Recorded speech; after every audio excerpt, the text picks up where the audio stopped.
Hi friends, അസ്സലാമലൈക്കും. സഫ ക്രിയേഷനിലേക്ക് എല്ലാവർക്കും ഒരിക്കൽ കൂടി സ്വാഗതം. ഇന്ന് നമ്മൾ ഇതുപോലത്തെ നെറ്റ് ക്ലോത്ത് വെച്ചിട്ട് ഒരു ഹെയർ ബോണ്ട് ചെയ്യാൻ പോണത് ബേബീസിന് വേണ്ടിയിട്ടാണ്. നൈലോൺ ബാൻഡിൻ്റെ. അപ്പോൾ ഞാൻ അതുപോലത്തെ ഒരു 1.5 ഇഞ്ച് വീതിയിൽ കുറച്ച് നീളത്തിൽ നെറ്റിൻ്റെ ക്ലോത്ത് എടുത്തിട്ടുണ്ട്. അത് അതുപോലെ സൂചിയും നൂലും വെച്ചിട്ട് ഒന്ന് റണ്ണിങ് ചെയ്തെടുക്കാം. നമുക്ക് അത്യാവശ്യം വേണ്ട ഫ്രില്ലായി കിട്ടിയാൽ ക്ലോത്തും വെട്ടി മാറ്റാം കേട്ടോ. ഒരു ഫ്ലവറിൻ്റെ ഷേപ്പിൽ കിട്ടുന്ന വരെ നമുക്കൊന്ന് സ്റ്റിച്ച് ചെയ്തെടുക്കാം.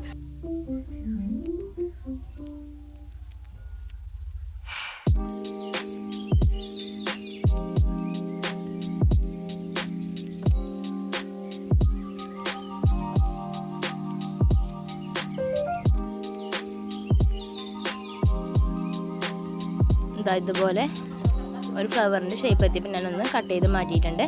ഇനി നമുക്കിത് 2 ഭാഗം കൂടി ഒന്ന് കൂട്ടി യോജിപ്പിച്ചെടുക്കാം. നന്നായി ടൈറ്റ് ചെയ്തിട്ട് യോജിപ്പിച്ചെടുക്കാം കേട്ടോ.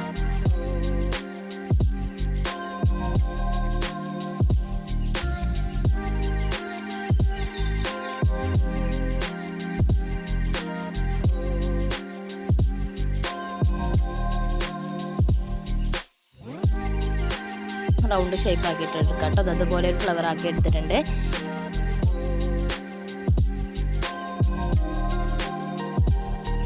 സാറ്റിൻ്റെ റിബണ് വെച്ചിട്ട് ഒരു റോസ് ഫ്ലവർ ഉണ്ടാക്കിയെടുക്കാം കേട്ടോ. ഇതിൻ്റെ ഡീറ്റെയിൽ വീഡിയോ ഒക്കെ നമ്മൾ മുന്നേ ചെയ്ത വീഡിയോസിലുണ്ട്. അതുപോലെ ഒന്ന് ബാക്കിലോട്ട് ടെസ്റ്റ് ചെയ്ത് കൊടുത്തിട്ട് ഒന്ന് റോൾ ചെയ്തെടുക്കണം കേട്ടോ. കുഞ്ഞ് റോസ് പൂവാണ് തയ്യാറാക്കിയെടുക്കുന്നത്. ഞാൻ ഇതുപോലത്തെ 3 റോസ് പൂവ് റെഡിയാക്കി എടുത്തിട്ടുണ്ട്.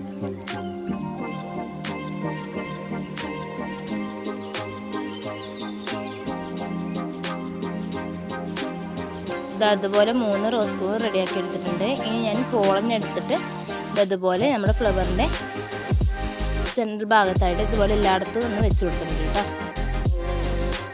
ഇനി ഇതിൻ്റെ സെൻറ്ററിൽ നമുക്ക് നമ്മുടെ റോസ് ഫ്ലവേഴ്സും ഒന്ന് ഗം വെച്ചിട്ട് ഒട്ടിച്ചു കൊടുക്കാം.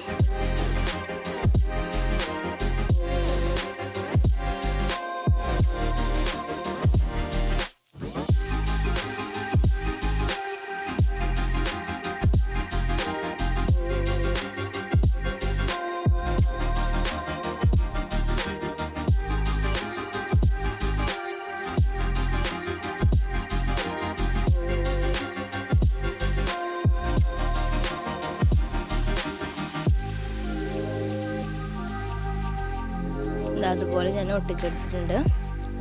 അപ്പോൾ നമ്മൾ ക്യൂട്ടായിട്ടുള്ള ഫ്ലവർ ഇവിടെ റെഡി ആയിട്ടുണ്ട് കേട്ടോ. ഇനി നമുക്ക് നമ്മുടെ നൈലോൺ ബാൻഡിലോട്ടൊന്ന് അറ്റാച്ച് ചെയ്ത് കൊടുക്കാം. ഞാൻ വീണ്ടും ഗമ്മാക്കിയിട്ട് ഇതൊന്ന് ഒട്ടിച്ച് കൊടുക്കുകയാണ്. നമ്മുടെ ന്യൂ ബോൺ കിഡ്സിനൊക്കെ വേണ്ടിയിട്ട് ഉപയോഗിക്കാൻ പറ്റുന്ന ഹെയർ ബോ ആണ് കേട്ടോ ഇത്. നമ്മുടെ അടിപൊളി ഹെയർ ബോ ഇവിടെ റെഡി ആയിട്ടുണ്ട്. അപ്പോൾ എല്ലാവർക്കും ഇഷ്ടമായെന്ന് പ്രതീക്ഷിക്കുന്നു. ഇഷ്ടമായെങ്കിൽ ലൈക്ക് ചെയ്യുക, കമൻറ്റ് ചെയ്യുക. ആദ്യമായി കാണുന്ന കൂട്ടുകാരനും സബ്സ്ക്രൈബ് ചെയ്തേക്കുക. ഇൻഷാല്ലാ അടുത്ത നല്ലൊരു വീഡിയോ ആയി വരുന്നവരേക്കും ബൈ.